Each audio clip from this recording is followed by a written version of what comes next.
Tile daminɛna ni Adam Berger ale bilali ni ale tun ye Israel surasi muso laban ye min minɛna base de Gaza o kɛrɛfɛ ka kɛɲɛ ni bingani wale min kɛra Hamasi fɛ Octobre kalo tile 7 san 2023 jumadon seliw o kɛra nin kin kɔnɔna na Jabaliya ale fanfɛ Gaza kɛɲɛ ka ɲa fanfɛ tile 482 kɔfɛ Berger y'a yɛrɛ sɔrɔ wa a n'a somɔgɔw ka ɲɔgɔn lasɔrɔ o fana kɛra nisɔndiya ani mugurimuguri belebele a ka sɔrɔ ka lase dɔgɔtɔrɔso la dɔgɔtɔrɔw y'a yira k'a fɔ baasi tɛ a la.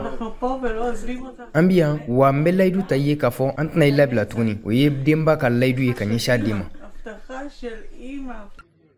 Ameriki jamana ɲɛma Donald Trump o ka ciden ni o bɛ Steph Witkoff kɔfɔ ale fana wulila ka se dɔgɔtɔrɔso la walasa ka se ka t'i ɲɛ da maa bilalenw kan ni ka sɔrɔ ka se maa minɛnenw olu bɛ yɔrɔ min na ni o ye Tel Aviv ye wulikajɔw olu cɛmancɛ la walasa ka se ka maa minnu minɛnen don kabini kalo 15 ka olu labilaliw waleya. Israeliyɛnw olu minɛna ka kɛɲɛ ni nin wulikajɔ sabanan min ni o kɛra maa minɛnenw olu ka bilali ka wulikajɔ hukumu kɔnɔna ye o min ye wulikajɔ kunfɔlɔ ye ka ɲɛsin kɛlɛ bilali o baaraw ma o bɛnkanw sigili sen kan Hamas fɛ o min bɛ fɛ ka maa 33 olu labila minnu na musow bɛ a la makɔrɔbaw bɛ a la fo ka taa se banabaatɔ ma olu fali Palestinikaw o maa 100 bɔɲɔgɔn min minɛnen bɛ u bolo. In the last 15 months kalo 15 laban in kɔnɔna na an ye maa ninnu dɔnya kosɛbɛ ni ka tila k'u kɛ i n'a fɔ an yɛrɛ ka denbaya ka sababu kɛ Israel o sigi kɔnɔna na ɲɔgɔn dɛmɛ ani nisɔndiya min bɛ an ni ɲɔgɔn cɛ o kɛn bɛ ka an bɛɛ lajɛlen fara ɲɔgɔn kan i n'a fɔ jamanaden kelen o nafa ka bon kosɛbɛ wa min ye maa minɛnenw ye olu bilali yɛrɛ fana o ye ko belebele an bolo min ni o bɛ gɛrɛ an ka taabolo kɛrɛnkɛrɛnnenw la i n'a fɔ Israel sigida taabolo.